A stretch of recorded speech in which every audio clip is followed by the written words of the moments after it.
Halo, kuliah kita mulai jam berapa? 10 lebih 2 menit lagi. Ya, yang makan diselesaikan pelan-pelan nanti keseretan.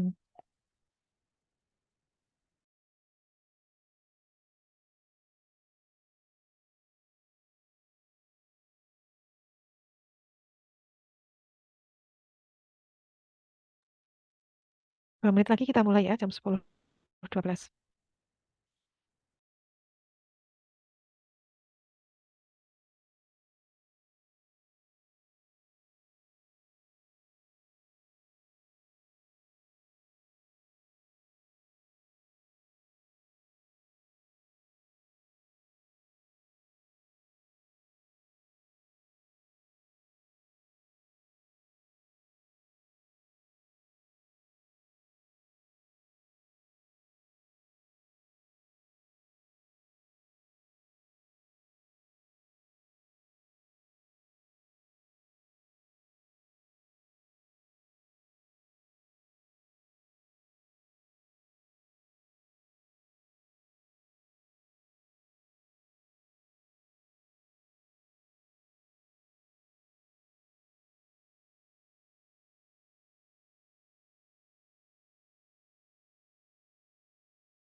Sudah, bisa kita mulai.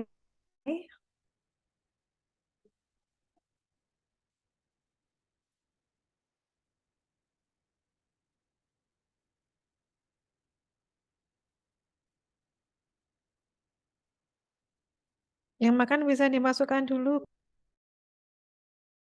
kuenya ya, sebentar.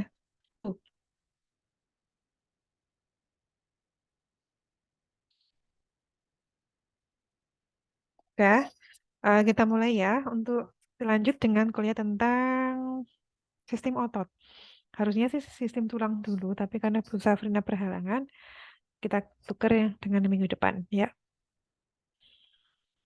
Tadi materinya sudah saya titipkan ke teman Anda ya semuanya.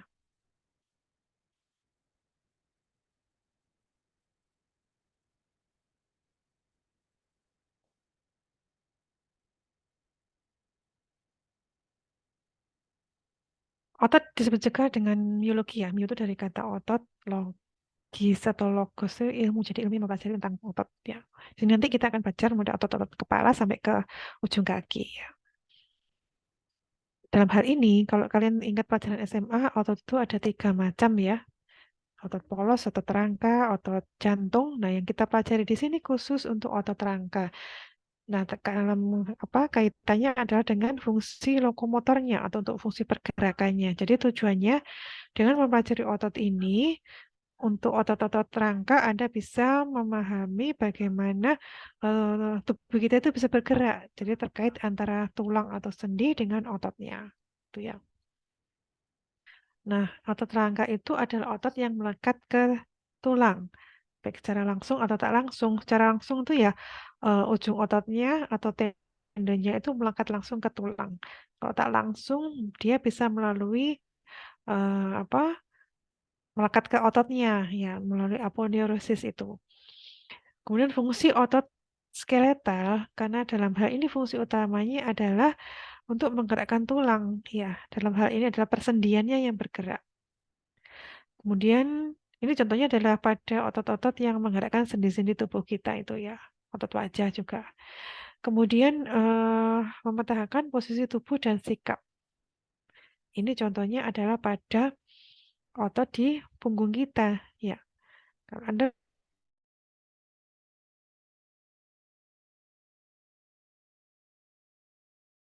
kan mengkontraksikan otot yang erector truncus ya, yang menegakkan truncus itu. Kalau Anda sedang apa duduk dengan pusing lentruk gitu, nah berarti itu kan terasa lemes ya.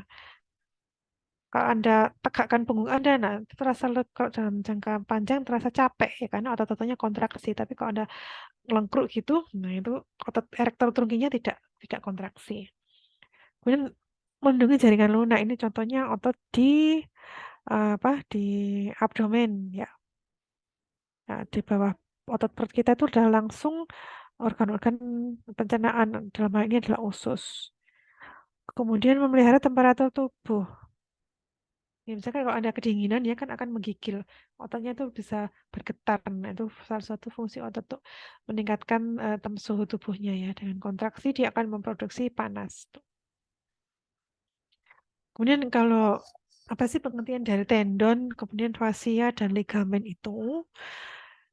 eh Tendon itu adalah jaringan ikat yang menghubungkan otot dengan tulang. Jadi otot itu kayak di gambar ini yang kanan atas, ya, otot itu melekat ke tulang tuh melalui tendon. Jadi ini ada perubahan jaringan yang menyusunnya. Yang kalau otot ini dibentuk oleh sel-sel otot, saat dia melekat ke tulang itu diganti oleh jaringan yang sifatnya lebih elastis yang disebut dengan tendon. Sehingga kalau kontraksi ini bisa menarik tulangnya itu, tendonnya ya. Tendon ini sifatnya juga lebih kenyal ya. Karena banyak dibentuk oleh kolagen. Jadi bukan oleh sel-sel otot lagi. Nah, kemudian, apa bedanya dengan ligamen? Nah, ini yang di gambar yang bawah ini. Nah, ligamen itu dia memperkuat antara tulang dengan tulang. Ya, contohnya di sendi lutut ini. Jadi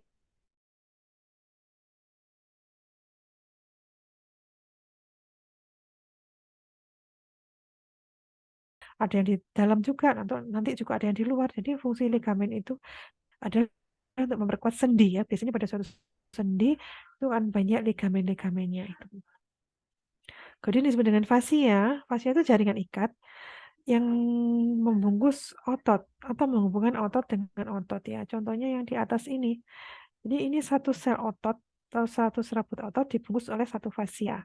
Lalu satu kompartemen ototnya dibungkus oleh fascia. Jadi fascia tubuh kita itu berlapis-lapis. Ya, sifatnya seperti itu. Nah, kemudian otot skeletal tadi yang melekat ke tulang tadi, dia melekatnya melalui tendon ke tulang. Nah, pelekatannya itu ada dua.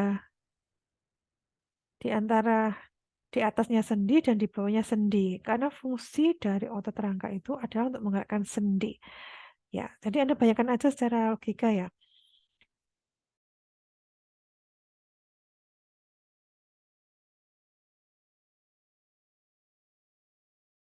Bergerak, maka satu tendon itu letaknya di atasnya sendi, satu tendon letaknya itu di bawahnya sendi. Nah, tendon yang letaknya di atas sendi itu disebut dengan origo. Dan origo ini sifatnya adalah diam atau terfiksasi. Sedangkan tendon yang letaknya di bawah sendi, kayak ini misalkan ya, ini adalah uh, sorry kok ini.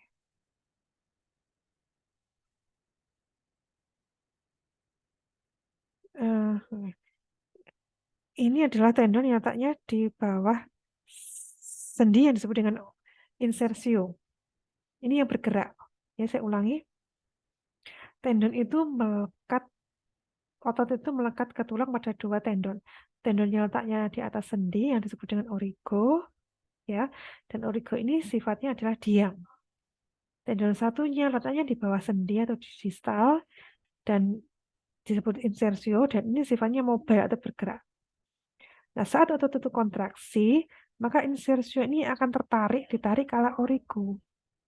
Sehingga tulang yang dilekati oleh insersio otot ini dia akan bergerak sendinya. Nah, bisa membayangkan ya. Nah, itu cara kerja dari otot skeletal pada persendian. Saat otot kontraksi, maka dia akan memendek. Nah, ini akan tertarik. Ingat, ini akan memendek ya. Sehingga uh, insersionya ini, dia akan tulangnya ini untuk bergerak ke arah origo. Nah, itu ya prinsip dari pergerakan kontraksi otot. Ini adalah dasar, ilmu dasar atau pemahaman dasar yang membantu Anda untuk memahami bagaimana suatu otot itu kontraksinya kok bisa begitu. Kenapa ya? Contohnya otot bicep. Otot bicep itu kalau di lengan tuh yang laki-laki kalau suka angkat beban dia akan mentol kayak Popeye. Nah, kenapa otot bicep itu kalau dia kontraksi dia bisa menyebabkan sendi sikunya fleksi gini.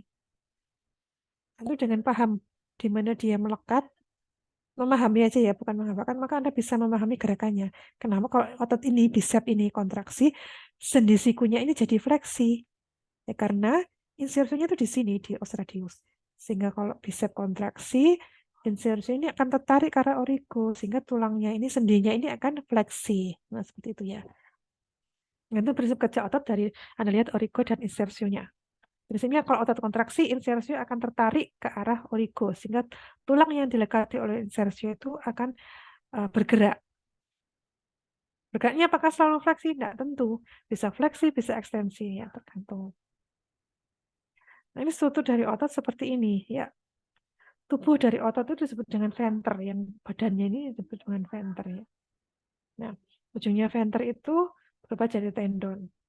Ini dibentuk oleh jaringan kolagen sehingga dia elastis. Nah, kalau tendonnya itu, kalau disebut tendon itu tendon seperti ini, kayak tali, ujung tali gini. Tapi ada di perut itu yang tendonnya itu pipih dan lebar gitu, nggak seperti tali seperti. Nanti Anda lihat saat praktikum di otot di.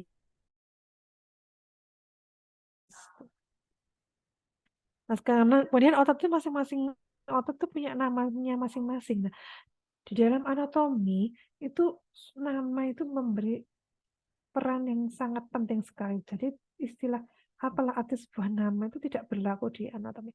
Kalau Anda tidak hafal atau tidak paham arti namanya, Anda akan susah untuk mengidentifikasi. Karena pemberian nama suatu otot itu sangat spesifik. Ya, dari namanya itu, kalau Anda paham, Anda akan bisa membayangkan dulu sebelum tahu bedanya. Ada yang menggambarkan bentuknya, ada yang menggambarkan tempatnya, ada yang kombinasi menggambarkan bentuk dan tempatnya. Misalkan orbicularis oris. Berarti dia bentuknya orbikular. Orbikular itu kayak orbit ya, orbit planet itu bentuknya melingkar, melingkari kavum oris, dan tempatnya di kavum oris kayak itu. Ada lagi otot yang namanya menggambarkan origo dan insersionya. Ada lagi yang menggambarkan arah serabutnya bagaimana. Ada lagi yang menggambarkan posisinya itu dia lebih permukaan atau lebih superficial dibandingkan temannya, kembarannya yang lebih profundus. Jadi ini pemberian namanya masih sepasang. Ada otot yang lebih superficial, ada otot yang lebih profundus. Ada yang namanya menggambarkan ciri khususnya, misalkan ukurannya yang besar sekali, sehingga diberi nama maximus, kayak gitu. Ada yang ukurannya kecil. Biasanya kalau gini berpasangan, kalau ada maximus, mesti ada yang minimus, kayak gitu. Ada yang otot namanya menggambarkan berapa jumlah tendonnya, kayak tadi bicep, dia punya 2 sepal atau 2 kepala otot ya, gitu. Ada yang otot yang namanya menggambarkan kerjanya, ada yang namanya flexor digitorum. Oh, berarti dia untuk flexor itu berarti memfleksikan apa? Digitorum. Digiti itu jari-jari ya. Jadi kalau Anda paham arti namanya, Anda bisa membayangkan ini fungsinya sebagai apa, ataukah bentuknya bagaimana, lokasinya di mana, ataukah kerjanya seperti apa. Nah, itu ya. Contohnya ini. Nah, otot yang namanya melingkar ini di bola mata, ini kira-kira namanya apa? Ada yang tahu? Namanya ada di salah satu di nama di situ. Dia melingkari bola mata. Kira-kira yang mana? Coba ada yang menjawab salah satu?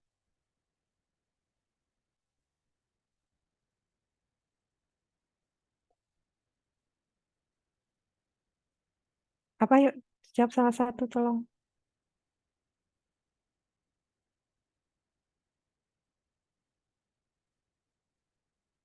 Orbicularis di sini. Saya sudah membicarakan satu nama ya, nama depannya. Apa namanya di situ kira-kira yang mana?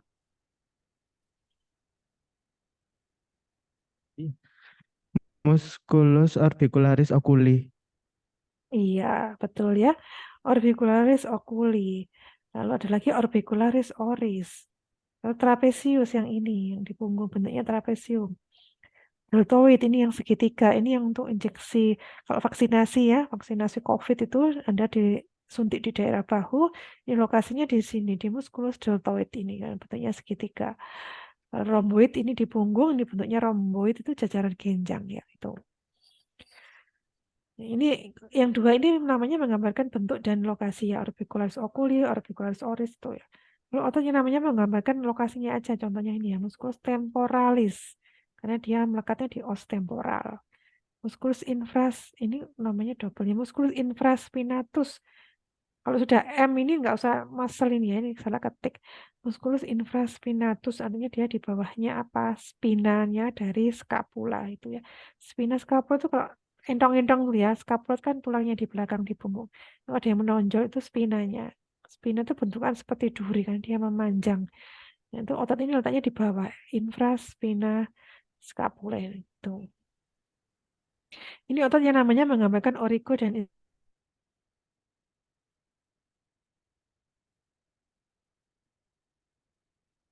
ini ya. Kalau insersinya di koste. Nah, ini ototnya ini kelompok otot erector trunci ya. Jadi dia yang menegakkan tulang punggung kita itu. Kemudian otot namanya menggambarkan arah serabutnya. Dan ini ya di perut nih yang kalau laki-laki ini sering uh, pengennya ini six pack gitu ya. Biar nah ini adalah musculus rectus. Arah serabutnya lurus-lurus gini.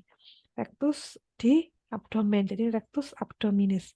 Kenapa kok ada rectus di abdomen? Karena ada rectus di tempat yang lain di daerah femur, ada rectus femoris sehingga diberi nama posisinya di mana supaya lebih spesifik.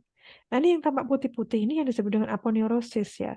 Jadi ini dari otot muskulus ini ya namanya obligus. Obligus itu menyilang, obligus abdominis externus. Dia ini tendon sebenarnya, tendonnya menempel ke ini ya, ke ligamen yang di tengah ke fascia ini. Tapi tidak bentuknya seperti ini, pipih dan melebar tipis. Ini namanya aponeurosis. Nah, ini obligus ya menyilang gini ke samping dan externus. Nah, kalau ada externus gini mesti ada pasangannya yang internus. Jadi di bawahnya ini ada musculus obligus abdominis internus. Nah, kalau yang ini kelihatan ini adalah musculus ini ya transversus abdominis itu ya. Ini yang transversal atau horizontal ya. Jadi ini namanya menggunakan serabut ya. Kelihatan yang besar ini ya. Ini musculus pectoralis major ini ya. Yang di dada ini ya. Yang dadanya bidang. Nah, ini berarti dia sering mengkontraksikan ini pectoralis majornya ini. Jadi salah satunya nanti kalau buat yang cowok ya, kalau Anda ingin membesarkan ototnya itu, Anda harus melakukan gerakan yang dilakukan oleh otot ini. Jadi kalau ingin membesarkan ini pectoralis major ya jangan gerakannya jangan ini apa fleksi ekstensi angkat barbel yang fleksi ekstensi gini, tapi harus melakukan gerakan yang mengkontraksikan ini pectoralis major ini. Tuh. Nah, ini namanya menggambarkan posisi relatifnya ya. Ada yang superficial, berarti ada yang profundus yang lebih dalam ya. Ini yang superficial, ini yang profundus. Ini kombinasi ya. Ini namanya menggambarkan fungsinya apa? Flexor, flexor apa? Digitorum, digitorum itu jari-jari tangannya. Jadi flexor digitorum lokasinya di mana? Dia superficial. Ada yang superficial, oh berarti ada pasangannya yang profundus gitu. Gitu ya. Kemudian ini otot yang khas, yang namanya khas ya, karena ini ya bicep, dia punya dua kaput. Ada bicep brachii di daerah brachii, ada juga di daerah femur namanya bicep femoris. Nah itu. Ada lagi yang kaputnya tiga, tricep brachii di lengan belakang ini. Ini ada tricep brachii. Satu kaputnya nggak kelihatan di sini.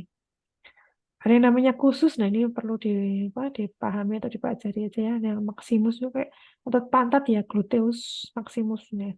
Ada yang maximus, mesti ada yang terbesar kan maximus artinya berarti ada yang sedengan, gluteus medius. Ada lagi yang paling kecil.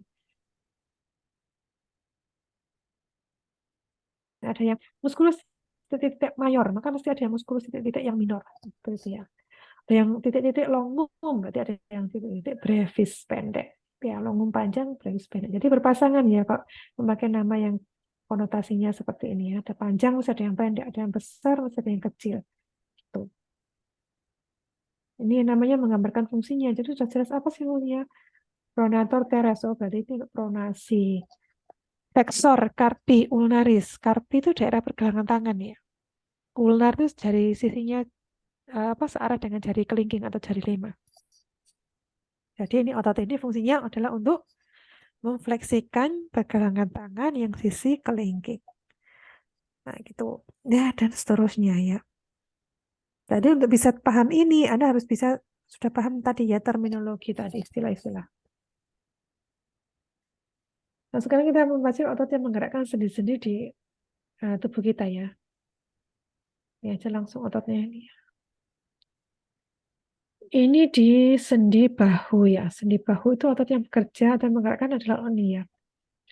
Ada otot di regio pektoral di daerah dada, ada otot di regio bahu dan otot di punggung. Jadi otot di ketiga regio tadi bekerja untuk menggerakkan sendi bahu. Ini otot yang di regio pektoral. Di situ ada pectoralis mayor yang gede ya, batasnya sampai sini ya. Ini, lalu yang ini deltoid. Yang sebelah lateralnya deltoid segitiga. Ini yang untuk apa? Imunisasi itu ya. Kemudian di bawah pectoralis mayor ada pectoralis minor. Kemudian dan lain-lain ya. Kalau ini nice tuh karena kecil ya. Subclavius, subscapular ini nggak usah itu ya. Itu. Kalau 100 anterior itu yang ini yang kayak apa? Pisang kayak atau kayak jari-jari itu 100 anterior. Nah, untuk ini mengerjanya dia menggerakkan sendi bahu.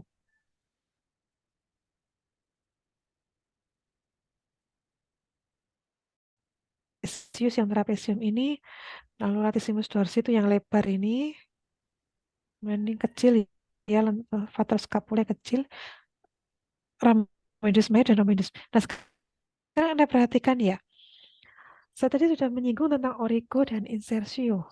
Origo itu adalah pelekatan otot pada tulang, di mana tulangnya itu diam, tidak bergerak. Sedangkan insersio adalah pelekatan otot atau tendon pada tulang yang tulangnya itu bergerak saat otot itu kontraksi.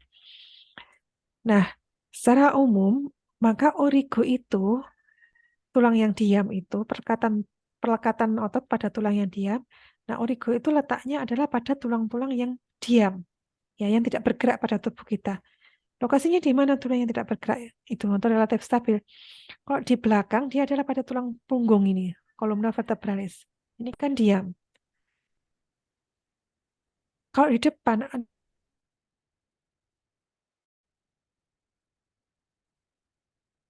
di koste, itu menjadi origonya. Ini kan semuanya tulang-tulangnya diam. Clavicula, sternum, costa ini tulangnya diam.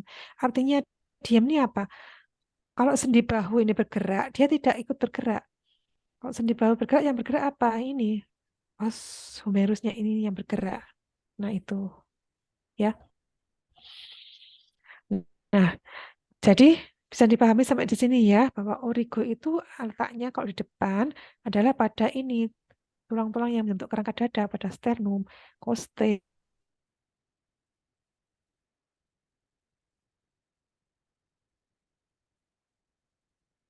Yang bergerak itu pada humerus kalau di atas, ya gitu. Di depan juga sama. Ini juga tulang-tulang ini dia insersinya ke humerus. Nah, kemudian itu tadi otot yang bekerja pada sendi bahu, yaitu otot-otot yang letaknya di punggung, kemudian di bahu ya ini, dan di apa di dada ya ini tadi pectoralis major itu tadi. Dia bekerjanya pada sendi bahu. Nah, contohnya saya meskipun tidak saya sebutkan di sini ya. Nah, contohnya adalah ini.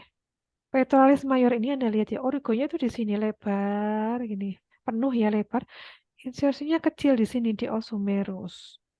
Sehingga kalau ini kontraksi, Anda bayangkan insersi yang kecil ini akan tertarik ke arah origonya. Jadi gerakannya adalah fleksi pada sendi bahu. Jadi fleksi sendi bahu bagaimana? Ya ini bergerak ke depan gini ya. Nah, bahu saya ke depan itu adalah fleksi sendi bahu.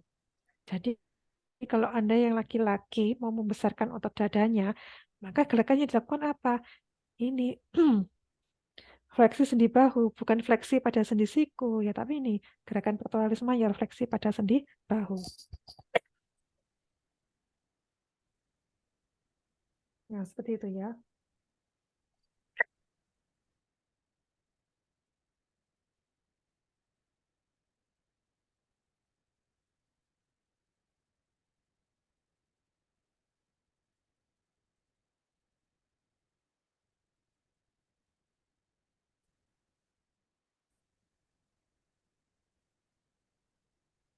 Sekarang ototnya bekerja pada sendi siku. Nah, ototnya bekerja pada sendi siku, berarti ototnya itu letaknya di atasnya sendi siku, ya di sini. Ya. Nah, kalau ototnya yang bekerja pada sendi pergelangan tangan, berarti ototnya itu letaknya di sini, di lengan bawah. Ya. Kenapa seperti itu? Karena insersinya itu letaknya lebih ke bawah. Sehingga otot yang di sini, maka dia menggerakkannya sendi siku, bukan di sendi bahu.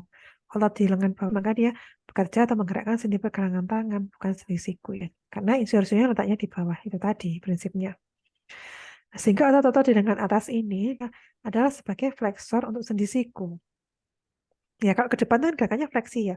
Semua fleksi, fleksi ke sendi siku, fleksi pergelangan tangan ini gerakannya ekstensi ya. Meluruskan sendi siku itu ini ekstensi, meluruskan pergelangan tangan itu juga ekstensi. Nah, coba sekarang Anda praktekkan ya. Coba Anda sekarang memfleksikan sendi pergelangan tangan. Praktekkan, coba saya lihat. Fleksi sendi pergelangan tangan. Ekstensi pergelangan tangan. Ekstensi. Nah, ekstensi berarti meluruskan pergelangan tangannya. Ya. Fleksi sendi siku. Ekstensi sendi siku. Ekstensi sendi siku. Nah, sekarang fleksi pada sendi bahu. Fleksi tapi pada sendi bahu. Nah, ya. Sendi bahunya yang ditekuk ke depan. Nah, gitu. Jadi bukan sikunya ya, tapi sendi bahunya digerakkan ke depan.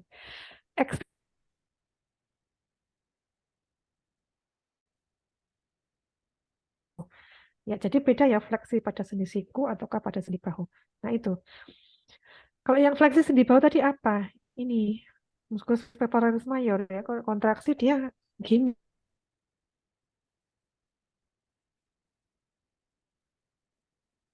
gini ya. Coba ada fleksi gini ada raba.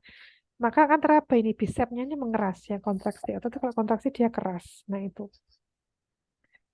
Jadi otot-otot yang di atas ini lengan atas itu adalah flexor untuk sendi siku yaitu muskulus bicep ya. Bicep itu yang ini dia punya dua sepal atau dua kaput. Di bawah bicepnya ada muskulus brachialis. Nanti kita terangkan saat praktikum ya. Anda cari saat praktikum. Lalu ini brachioradialis yang di belakang, di bawah. Otot ini letaknya di lengan bawah, tapi dia bekerja sebagai flexor untuk sendi siku. Kenapa? Karena origanya di sini, di osumerus ini. Insersinya di bawah. Jadi kalau kontraksi tetap, insersinya tertarik ke origanya sini. Jadi dia flexor sendi siku, bukan pada pergelangan tangan. Kemudian yang lainnya adalah otot pronator ya. Pronator dan supinator ini yang untuk gerakan tadi ya. Pronasi itu ini mengurap telapak tangannya tengkurap dari posisi anatomis. Kalau supinasi itu telapak tangannya terbuka. Dan dia menggerakkan ini. Nah, dia menyilang ya, menyilang. Kalau pronasi ini jadi origonya seharusnya ditarik ke atas sini ke arah ini ya. Ini untuk apa? Pronasi. Supinasi, supinator ini. Ya itu. Lalu sekarang otot yang di lengan atas tapi di posterior ini untuk ekstensor siku ya. Nanti kalau kontraksi ini kan origonya di sini ya. Tarik kan ya sikunya seret gitu. Jadi dia akan lurus. Jadi ini untuk ekstensor siku. Musculus tricep dan angkonius ini. Ini ekstensor sikunya itu.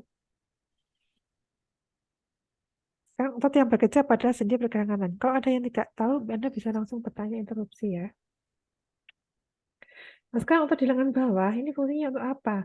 Ototnya di sini, berarti dia bekerjanya di sendi pergelangan tangan ini. Nah, ini otot yang superficial yang di permukaan. Nama sudah menggambarkan fungsinya masing-masing. Misalkan nih ya, ini ada ini ya, flexor, ini ya, flexor carpi radialisnya. Ini dari namanya berarti dia untuk memfleksikan karpal. Karpal itu pergelangan tangan, sisi yang radial. Dan lagi flexor carpi ulnaris yang ini nih ya, flexor kemana ini ya, di ini. Nah, ini dia untuk memfleksikan pergelangan tangan sisi ulnar di sini. Dan seterusnya ya, palmaris longusnya di tengah nanti saat praktikum aja. Nah, itu yang di lengan bawah anterior. Tadi sekarang lengan bawah posterior. Berarti dia adalah sebagai extend. Itu nama sudah menggambarkan fungsinya masing-masing yaitu. Otot yang bekerja pada sendi jari.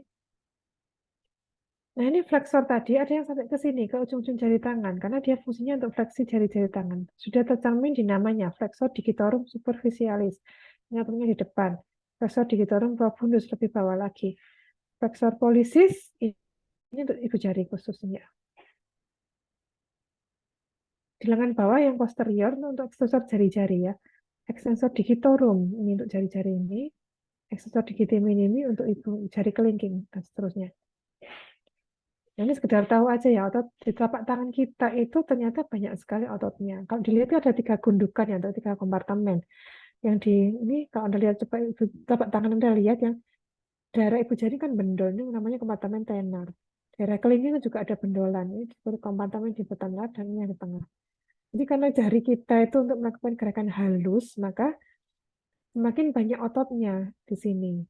Nah, ini nama sudah menggambarkan fungsinya masing-masing. Sekedar tahu aja ini ya. Nah, kesimpulannya apa ya sekarang untuk otot-otot di tangan tadi? Secara fungsional, maka bisa disimpulkan bahwa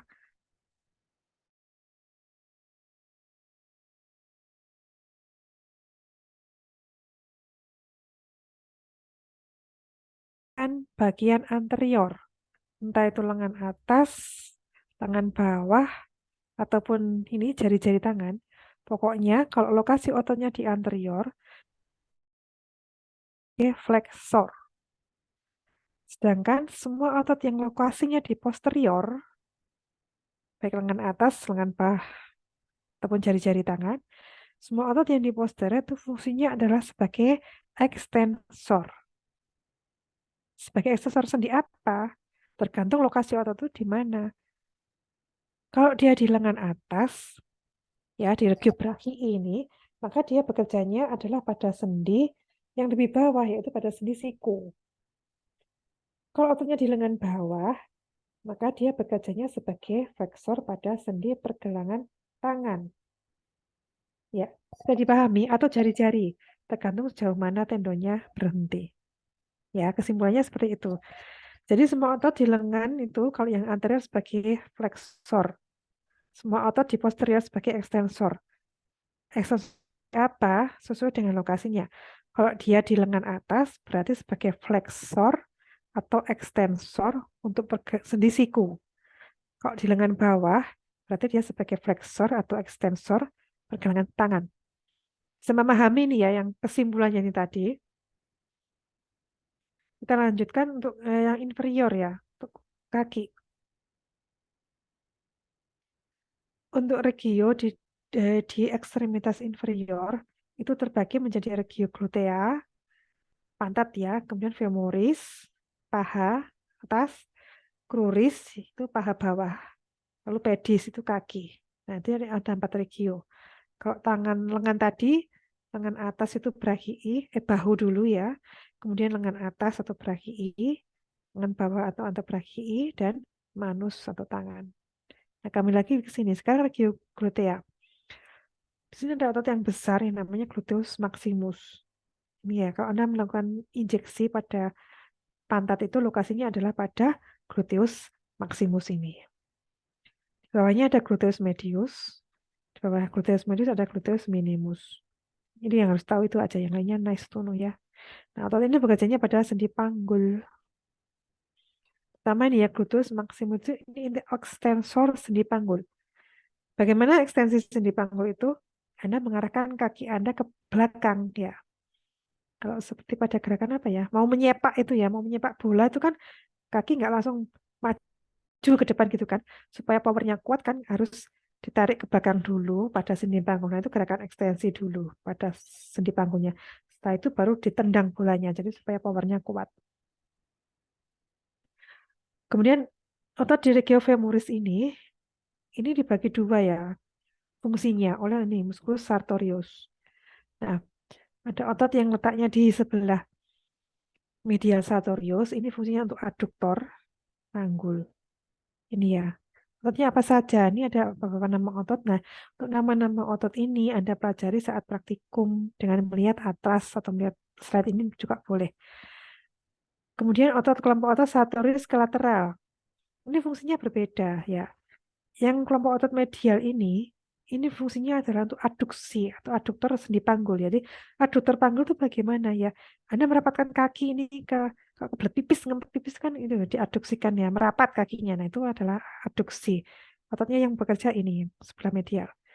Kemudian yang sebelah ini tidak bekerja di sendi panggul, tapi lihat insersinya dia di lutut sehingga otot yang anterior ini fungsinya adalah untuk ekstensor lutut. Ekstensor lutut itu bagaimana?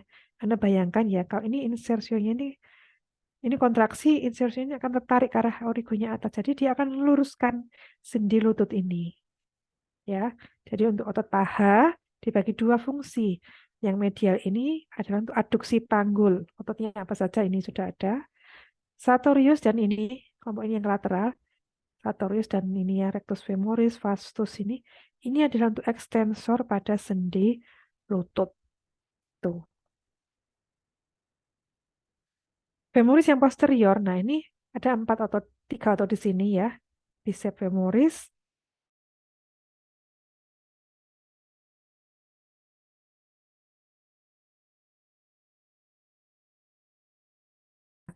ini originnya kan di sini. Jadi kalau kontraksi ini akan terlipat sendi lututnya. Nah, ini sebagai flexor sendi lutut. Ini yang disebut sebagai hamstring muscle ya. Kalian yang pernah bermain sepak bola atau suka penggemar sepak bola pasti familiar dengan istilah cedera pada hamstring muscle-nya ya. Jadi saat dia mau nyepak bola, ini kan kontraksi ya, fleksi kan ini. Kalau ini mau nyepak bola itu kan lututnya fleksi ya, sendi lututnya. Nah, ini yang kontraksi otot ini, saya menarik sendi lututnya. Saat fleksi, tiba-tiba ditendang dari lateral oleh pemain lawannya. Nah, ini bisa robek saat kontraksi ditendang ada gaya dari samping, der gitu ya. Dari lateral biasanya kan susah kalau dari media dari atasnya ada pemain yang nendang sikunya ini apa? Biasanya yang bawah ini ya ditendang ya, tungkai bawahnya ditendang. Nah, ini saat kontraksi ini bisa robek, maka bisa cedera hamstring muscle-nya ini. Jadi ini sering terjadi pada pemain sepak bola. Kenapa kok sering ya? Tahapannya kan saat dia mau menyepak bola itu, dan saat menyepak bola itu lutut dalam keadaan fleksi itu lututnya tidak stabil. Jadi kalau ada force gaya dari luar trauma, nah ini bisa robek cedera hamstring muscle-nya itu. Nah sekarang otot di lengan kaki yang tungkai bawah ya. Ini yang bagian posterior. Nah ini ada yang namanya musculus gastrocnemius. Nah ini tendonnya besar sekali dan ini ke os calcaneus ya. Anda lihat tendonnya besar sekali, ini tendon yang paling besar ya. Ini digunakan kalau gerakan jinjit ya. Namanya dorsoflexor ya. Kalau kontraksi, nah ini akan tertarik gini ya. Jadi gerakan jinjit itu menggunakan terutama ini gastrocnemius dan teman-temannya ini. Tapi yang penggerak utamanya ini. Sehingga kalau orang yang pakai high heels, Anda amati. Orang yang pakai high heels, kemudian orang yang sering naik turun tangga, lalu yang sering mengayuh sepeda dengan beban itu ya. Ini akan mesti besar ini gastrocnemiusnya. Karena dia sering melakukan gerakan jinjit atau plantar fleksi. Sehingga ini akan membesar hipertrofi karena sering kontraksi. Nah itu. Kemudian yang di bagian depan, tadi jadi yang posterior untuk gerakan plantar fleksi atau jinjit ya. Nah itu. Kemudian di bagian depannya ada yang namanya musculus tibialis anterior. Di sebelahnya os tibia. Tibialis anterior dan ini terutama untuk anak gerakan dorsofleksi. Jadi dorsofleksi ini ibu jarinya ini apa ndangak ke atas, ujung jari kaki ini ndangak ke atas gini. Jadi kebalikan dari plantar fleksi yang jinjit, kalau dorsofleksi ini terarah ke atas ini kerja dari musculus ini ya, tibialis anterior itu tadi.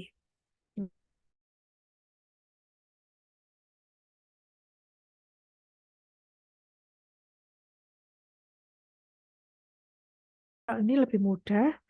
Otot wajah itu fungsinya untuk apa ya? Untuk ekspresi, kita mencucu, kita mau senyum, kita mau apa merengut. Nah, itu semuanya memakai otot-otot ini. Ya, sehingga kalau orang yang sering ekspresif itu semakin banyak kerutannya ya, karena ototnya sering kontraksi. Kenapa itu? Karena ada suntikan botox itu fungsinya untuk apa? Botox itu dia anti melemahkan apa neuro yang apa transmitter yang untuk kontraksi otot. Jadi ototnya ini nggak bisa kontraksi kalau disuntik botox sehingga orangnya kelihatannya tidak ada kerutannya ya flawless itu, tapi nggak bisa nggak bisa senyum. Kalau dia mau senyum atau mau apa itu nggak akan ada kerutan-kerutan di wajahnya ya karena kontraksinya dilumpuhkan oleh itu tadi suntikan botox tadi ya itu. Nah ini namanya sudah menggambarkan fungsinya ya tadi sudah saya sebutkan dan nanti bisa Anda pelajari sendiri di rumahnya ini mudah ya tinggal dilihat aja. Tadi otot wajah fungsinya untuk ekspresi ya untuk mimik muka. Sekarang otot pengunyah. Lokasinya sama-sama di kepala, tapi fungsinya berbeda. Ini ya, Anda coba Anda menggigit, bukan menggigit, ya, mengatupkan gigi. Lalu diraba di pipi. Ada yang merasa kencang di pipi. Nah, itu adalah muskulus ini, masseter. Jadi dia fungsinya untuk gerakan menggigit, mengunyah gitu. Dan juga saat gitu kita di ini ya, di temporal ini, di pelipis kita pegang. juga ada yang terasa kontraksi ototnya, yaitu musculus temporalis. Jadi dua otot ini untuk gerakan gini ya, mengunyah, menggigit gitu ya. Dibantu oleh ini ya, pterygoideus ini untuk gerakan hidrokolateral ke kanan ke kiri ya. Buat kalau gigit, mengunyah, membuka mulut, membuka menutupnya ini mandibula ini oleh musculus masseter terutama ini. Tuh. Nah, sekarang di leher, karena kalau pegang leher Anda itu kan terasa lunak ya. Selain ada tulang laringnya, ini karena leher kita kan kecil tapi ternyata banyak sekali ototnya. Fungsinya untuk apa ini? Untuk membantu proses menelan ya. Nama ototnya nggak usah nice to know, tapi fungsinya harus tahu. Ini kalau ini otot kontraksi dia akan ada yang mengangkat laringnya ke atas ya. Jadi ini yang di atasnya osioid ini dia ini yang suprahioid ini ya osioidnya ini atau yang di sini dia akan mengangkat larinya ke atas, yang di bawahnya ini akan menurunkan. Jadi saat kita menelan makan kan didorong untuk turun ke bawah oleh oesophagus ya. Oesophagus itu otot yang sirkular. Jadi oesophagus dia kontraksinya memijat gini, lalu dibantu sama otot-otot laring ini dia mengangkat ke atas gini. Jadi makanan bisa turun ke bawah oesophagus gitu. Itu fungsi otot leher ya itu. Lalu ini ada yang di samping ini ya, bentuknya huruf V. Nah ini harus tahu ini. Coba Anda nengok ke samping, lalu ada raba ya. Di ini akan ada otot yang terasa kencang kontraksi. Nah itu adalah ini, namanya musculus sternocleidomastoideus. Ini kalau Anda tidur semalaman tidurnya miring, kepalanya noleh ke kiri atau ke kanan, bangun ini masih akan terasa kemeng ini di sini karena dia semalaman dia dikontraksikan gini. Nah itu musculus yang terasa nyeri itu karena spasma dari ini ya, musculus sternocleidomastoideus. Nah, panjang tapi Anda harus tahu namanya karena ini otot leher yang paling besar itu.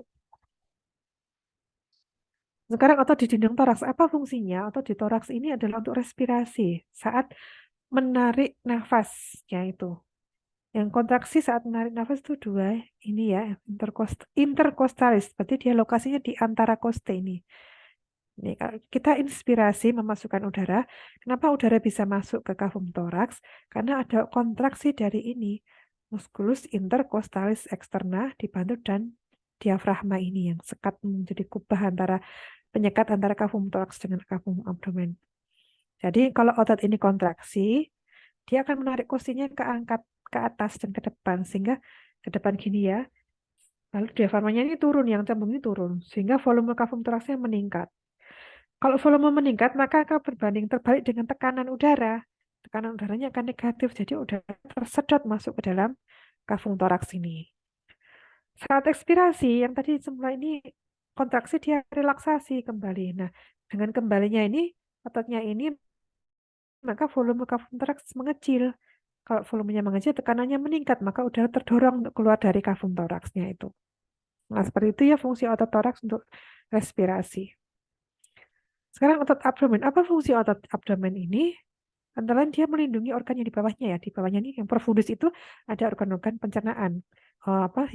Usus omentum minus ya. Usus halus maksudnya itu. Duodenum, yeyunum, dan ilium itu usus besar juga. Nah, ada 4 macam otot ini. Nah, Anda pelajari di sini sudah ada gambarnya. Namanya sesuai dengan arah serabutnya. Dan otot ini kalau kontraksi dia akan menekan kafum abdomen untuk membantu force ekspirasi. Jadi kalau kafum abdomen ditingkatkan volumenya, maka dia akan membantu mendorong kafum toraks dan mendorong yang isinya di dalam kafum abdomen sendiri. Jadi saat proses mengejan ya, ibu melahirkan BAB ya, misalkan agak susah, nah itu ini yang membantu untuk kontraksi. Dia mempush tekanan pada kafum abdomen ini dan juga kafum torak. Saat Anda batuk, ekspirasi, ya batuk itu kan ekspirasi ya, nah gitu, ini ikut kontraksi. Makanya kalau Anda batuknya lama atau perutnya ini ikut sakit karena dia ikut kontraksi saat ekspirasi itu untuk mengeluarkan udaranya itu. Nah, sekarang vaskularisasi atau pembuluh darahnya ini yang arteri yang besar aja yang harus tahu ya. Kita lihat langsung gambarnya. Saya potong vaskuler. Yang jelas ini adalah cabang asalnya dari arteri subclavia. Itu aja yang diingat ya. Subclavia dari mana? Kalau kembali ke nanti ada cabang dari apa? Jantung itu yang arcus aorta yang keluarnya aorta itu kan melengkung ya disebut arcus aorta. Dia punya 3 pembuluh darah yang besar. Nah, salah satu cabangnya akan menjadi ini yang memberi nutrisi pada lengan kita namanya arteri subclavia. Nah, yang arteri subclavia itu di bawahnya clavicula namanya menjadi arteri aksilaris. Nah, kemudian saat dia lewat di sini di namanya arteri aksilaris. Sorry, arteri aksilaris.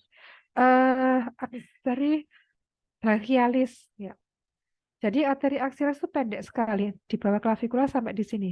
Di bawahnya kolumnya os humerus. Ya, ini kalau belum belajar osteologi agak susah ya. Ini namanya arteri aksilaris. Anda mau meraba arteri aksilaris itu susah karena dia di dalam aksila. Aksila itu banyak lemaknya, agak jualan ya, tapi tidak teraba denyutnya di sini. Nah, sampai setelah menjadi arteri brachialis dia berjalannya agak menuju mulai superficial. Sehingga kenapa dilakukan pengukuran denyut nadi itu di arteri brachialis? Karena di sini dia berjalannya superficial, terutama saat di sini, di fossa cubiti ya, daerah siku yang ini ya, bagian dalam ya. Jadi siku bagian dalam, ini disebut dengan fossa cubiti. Nah, saat di sini ini arteri brachialis ini dia berjalannya superficial, sehingga bisa teraba dan bisa dilakukan pengukuran denyut nadi. Kalau Anda mau mengukur ke atas ini susah, karena ini di dalam. Jadi, pas di fossa cubiti ini, kalau Anda mau melakukan pengukuran nadi, stetoskopnya taruh di sini. Di sekitar fossa cubiti agak ke medial ya, perhatikan posisinya. Di tengah-tengah ini pas. Nah, di situ akan teraba atau terdengar jelas denyut dari nadi kita atau arteri kita di arteri brachialis ini. Ya, satu bercabang menjadi arteri radialis dan arteri ulnaris. Nah, saat menjadi arteri radialis ini di pangkal ya, di ini kita meraba denyut nadi kan di sini kan di pergelangan. Kelihatan ya tangan saya di sisi ibu jempol, ibu jari tadi ya, di pangkalnya. Nah, itu yang kita raba itu adalah denyut dari arteri radialis. Nah, saat praktikum coba dilihat di mana denyutnya. Jadi lebih mudahnya itu kalau jempol diekstensikan gini. Anda tekan apa taruh jari kedua dan ketiga di sini di pangkal jempol ini itu akan teraba denyutnya. Itu adalah arteri radialis. Di sini dia agak superficial jadi bisa teraba. Kalau arteri ulnaris di sini ini nggak kecil nggak begitu teraba ya. Jadi lebih besar apa denyutnya lebih mudah teraba yang arteri radialis itu. Untuk vena, nah ini yang Anda harus tahu ya, karena sebagai nurse itu kan sering melakukan apa infus gitu ya, memasang infus, mengambil darah. Nah itu semua itu dilakukan di vena ya. Jadi yang diambil adalah darah vena bukan darah arteri ya. Karena darah arteri itu dalam dan arteri ini ada free nerve endingnya, ujung serabut saraf bebas yang peka terhadap rangsang nyeri. Jadi akan sakit kalau Anda mengambil darah di arteri itu dibandingkan dengan vena. Nah, vena itu susunannya itu tidak terpola seperti arteri ya. Kalau arteri itu perjalanannya ini terpola, jadi bisa diberi nama karena variasi antara orang yang satu dengan yang lain perjalanannya kurang lebih sama seperti ini. Tapi kalau vena berbeda, ini tidak terpola sebagian besar kecuali yang vena-vena besar yang superficial ini ya. Kalau vena superficial ini tidak terpola kecuali ini ya, vena cephalica itu yang di sisi ibu jari dan vena basilica itu di sisi kelingking. Nah, di fossa cubiti ini ada yang menyambung di tengah-tengah ini Anda harus tahu. Ini namanya adalah vena mediana cubiti yang menghubungkan vena cephalica dengan vena basilica. Vena mediana cubiti ini adalah lokasi untuk tempat mengambil darah vena. Kalau Anda pernah diambil darahnya di lab, diperiksa di lab, itu menusuknya atau mengambil darahnya adalah di sini, di vena mediana cubiti ya. Lokasinya pas di tengah-tengah ini. Ya. Jadi vena itu ada dua, superficial yang kelihatan ini dan profundus. Kalau vena profundus itu dia berjalannya jejer ya, berdampingan bersama dengan arteri. Jadi sepanjang ada arteri ini ya, ada nama-namanya ini, itu di situ juga ada venanya. Arteri brachialis berjalan berjejer.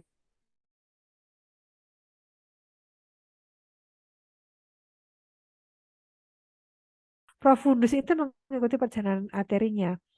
Yang superficial hanya beberapa yang diberi nama. Nah, yang mempunyai arti klinis untuk vena adalah yang superficial ini karena di sini tempat melakukan pengambilan darah, tempat melakukan apa infus katet, infus itu memasukkan jarum infus dan sebagainya. Nah, itu ya. Jadi kenapa kok posisi infus itu dipilih yang paling paling distal dulu ya? Coba dulu yang distal kalau ini karena kalau untuk yang apa ya, yang bolak-balik pemasangan infus ini kan bisa nekrosis venanya. Jadi kalau ini sudah venanya nekrosis yang distal baru naik lagi. gitu ya. Harus dicari ya. Tidak bisa ditentukan dengan pasti karena ini bervariasi kalau yang superficial ini. Kecuali yang sini ya, vena sifalika ini sudah menyatu, sudah pasti ini perjalanannya. Tapi kalau yang ujung ini bervariasi. Nah, vena sifalika ini salah satu tempat akses untuk melakukan JVP ya, pengukuran central venous jugularis gitu ya, jugular venous pressure ya. Obatnya dimasukkan lewat sini. Jadi untuk obat yang apa pasien-pasien yang memerlukan obat yang apa ukuran molekulnya besar dan perlu bolak-balik dimasukkan lewat vena, itu kalau diinjeksi lewat tepi mungkin kemungkinan akan rusak ya, mungkin obatnya keras ya, bisa menyebabkan nekrosis. Nah, itu dimasukkan langsung lewat vena yang besar ini. Jadi diinsersikan di sini ya, namanya vena cefalica ini Anda harus tahu ya. Di bawah ini ya, di bawah clavikula. Tuh. Inervasi ini nggak usah detailnya ya. Tadi ini hanya menggambarkan asal dari syaraf yang menginervasi lengan kita itu dari sini. Jadi eh, cabang dari ini ya plexus cervicalis, spinal yang dipercabangkan di setinggi vertebra cervicalis. Ya, vertebra cervicalis itu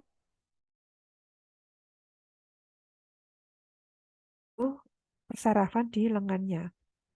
Jadi cervicalis 5, 6, 7, 8 sampai thoracalis 1 itu asal dari ini ya.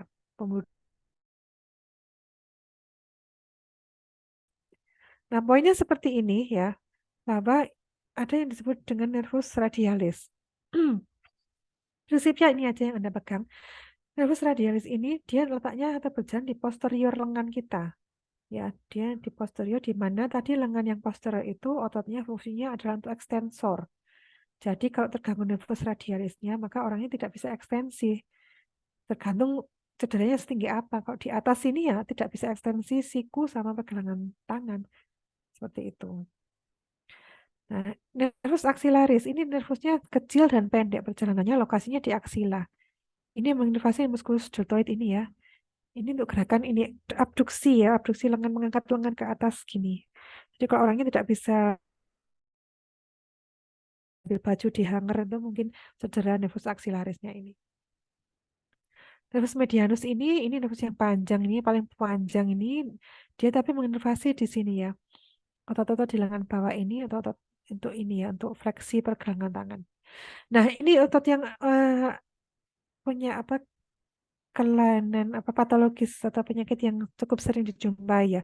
Di mana saat di lengan ini ya di pergelangan tangan dia lewatnya di bawah ini apa?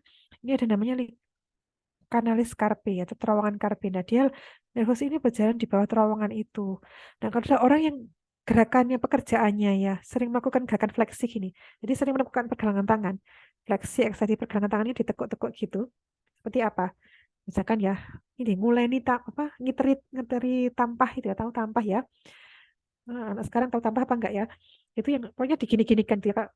Apa kedelai bikin tempe itu kan kedelainya harus dibuka dulu kulitnya itu kecambah ya kecambah itu kok supaya bersih dari apa helm-helmnya lepas kan kadang di ditampeni gitu ya diginikan jadi pokoknya yang gerakan gini-gini dan itu rutin dilakukan tiap hari itu bisa iritasi nervusnya di sini dia kecepit bengkak kan terus dia kecepit oleh odem otot-otot jadi dia gejalanya bisa keringinan di ujung-ujung jari satu ya ibu jari satu jari ibu jari jari dua dan jari tiga ini kas ini berarti dia kemungkinan mengalami CTS atau carpal tunnel syndrome. Jari lima enggak, jari lima dan jari ini ibu enggak, karena ini inovasinya beda. Jadi kas hanya untuk jari satu, dua, tiga. Oh. Nervus ulnaris ini Anda kalau pernah kebenduk ya, siku Anda pernah ketatap, kalau terasa sengkring gitu ya, kayak kesetrum, itu yang di bagian ini ya, medialnya siku bagian dalam itu karena ada nervus ulnaris di situ. Yaitu untuk otot telapak tangan itu dari nervus ulnaris tuh ya. Ini nervus musculocutaneus ini menginervasi lengan atas yang untuk tadi untuk flexor dari siku tadi ya. Jadi kalau nervus yang cedera, yang terganggu adalah gerakan fleksi pada sikunya itu. Struktur khusus sekedar tahu ya namanya. Ini yang disebut dengan fossa cubitin. Ini bagi Anda ini sebetulnya yang harus tahu sih, bukan nice to know. Karena di sini tempat Anda melakukan pengambilan darah vena tadi di vena mediana cubitti, ini sudah diambil vena mediana cubitti. Anda harus hati-hati karena di fossa cubitti ini arteri brachialis yang tadi tempat Anda mengukur apa denyut nadi, denyut apa tensi tadi tekanan darah itu dilakukan di sini. Jadi stetoskopnya dan mansetnya itu dilakukan apa? Stetoskopnya diletakkan di sini, mansetnya taruh di atasnya. Anda mendengarkan pulsasinya di sini. Harus hati-hati saat mengambil darah vena karena di bawahnya ini ada arteri brachialis gitu ya. Dan ada nervus-nervus juga. Ya. Jangan sampai terlalu dalam. Aksila itu ketiak ya. Di aksila itu banyak sekali syaraf. Kenapa kok geli kalau dia di ketiaknya ya? Karena ada nervus-nervus cutaneusnya juga di sini tuh. Ini tadi yang saya sebut carpal tunnel ya, ini nervus medianus. Nah ini lewat saat terowongan ini. Ini kalau sering gerakannya fleksi ekstensi itu bisa radang. Lalu ini kesemutan sakit di jari 1, 2, 3 ini terutama. Nah itu agak banyak memang untuk materi kuliah otot ini dan tolong nanti sampai di rumah Anda baca lagi ya karena kalau nggak dibaca nanti emang langsung menguap tadi yang saya sampaikan tadi dibaca dengan melihat slide-nya syukur-syukur kalau Anda punya atlas anatomi. Saat praktikum nanti saya harap Anda sudah memiliki atlas anatomi ya. Minimal satu kelompok punya apa 5 atau 4 atlas lah. Kalau nggak punya atlas anatomi ya bisa melihat slide-nya kuliah itu dibawa saat praktikum ya. Kenapa? Karena saat praktikum itu adalah mencocokkan apa yang saya ceritakan tadi, Anda sekarang lihat barangnya nyata seperti apa. Jadi harus tahu paham dulu teorinya bagaimana seperti itu.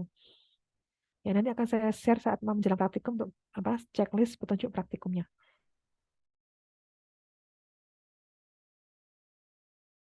Nanti untuk selanjutnya akan tolong ya apa koordinatornya untuk dosen yang akan memberi kuliah untuk slide-nya supaya diminta dulu sebelum memberikan kuliah ya, tolong diingatkan.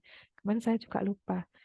Sebenarnya atau Anda bisa lihat ke VLM-nya, coba ditanyakan ke Nurse Agian memakai VLM tahun yang lalu sudah ada lengkap semua materinya ya, mungkin bisa dilihat dulu untuk belajar dulu. Akan lebih mudah ya kalau Anda belajar anatomi ini sebelumnya Anda membaca dulu, kemudian paling nggak membaca aja.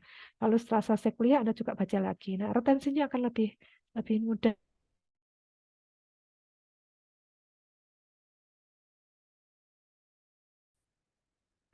Tolong absensi gaburan nanti setelah ini ya. Saya kasih waktu sampai jam 9 untuk absensi gaburannya. Kalau ada yang ditanyakan silakan, kalau nggak ada yang tanya apa enggak? Nggak ada? Kalau nggak ada,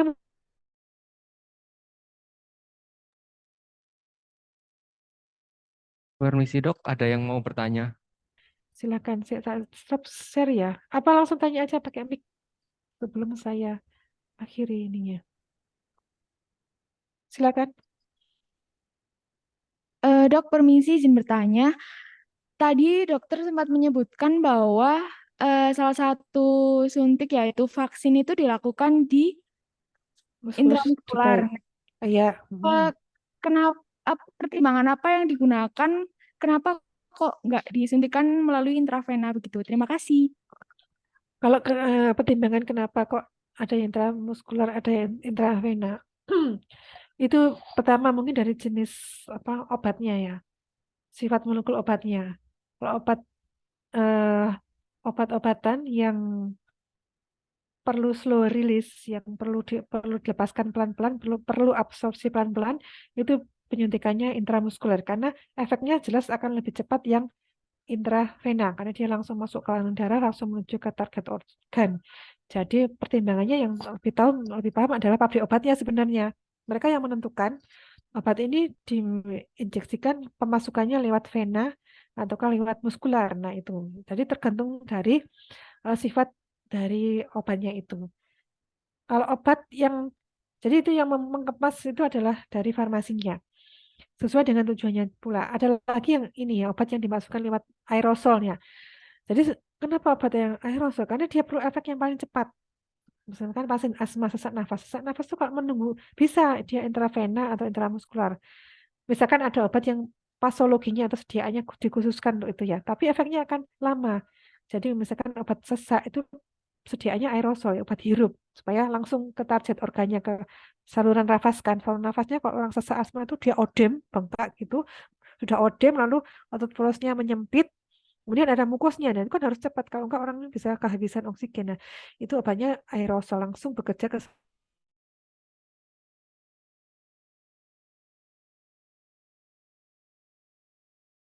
obat yang misalkan untuk mematikan atau menghentikan kuman yang beredar dalam darah.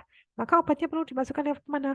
Lewat vena, karena kuman itu adanya di dalam darah, ya, entah di arteri atau darah. Nah, dia dimasukkan lewat vena. Kenapa kalau lewat arteri? Arteri itu dalam dan sakit, ada nerve endingnya. Jadi dimasukkan lewat vena karena aksesnya lebih mudah. Dari vena kan nanti dibawa ke jantung kan, dari vena cava masuk ke jantung. Pada akhirnya nanti diedarkan ke seluruh tubuh juga. Nah, itu untuk misalkan yang infeksi yang kumannya ada di darah atau apa ya. Jadi disesuaikan dengan tujuannya.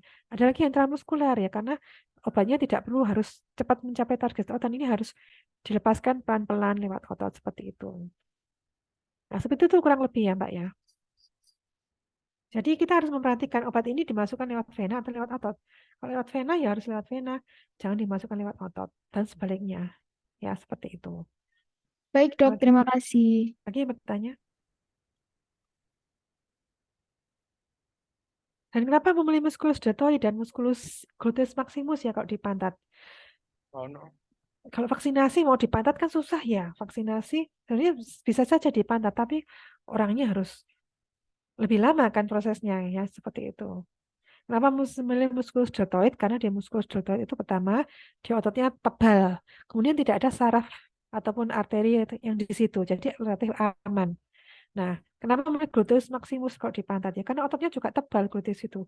Ada syaraf, tapi nanti saya tolong diingatkan saat praktikum ya, di mana lokasi menyuntik intramuskular pada gluteus maximus. Karena ada saraf untuk otot, tadi saya kurang satu ya saraf di otot yang namanya nervus sciaticus itu lokasinya juga di bawah musculus gluteus maximus. Jadi harus hati-hati juga meskipun otot pantatnya relatif tebal. Nah, seperti itu ya. Nanti tolong diingatkan saat praktikum lokasinya. Lokasi yang aman untuk melakukan injeksi intravena. Itu kan kalau nggak salah itu juga jadi tugas Anda ya. Jadi tugas Anda di di VLM ada itu ya. Coba dicari itu. Ya, ada lagi yang ditanyakan?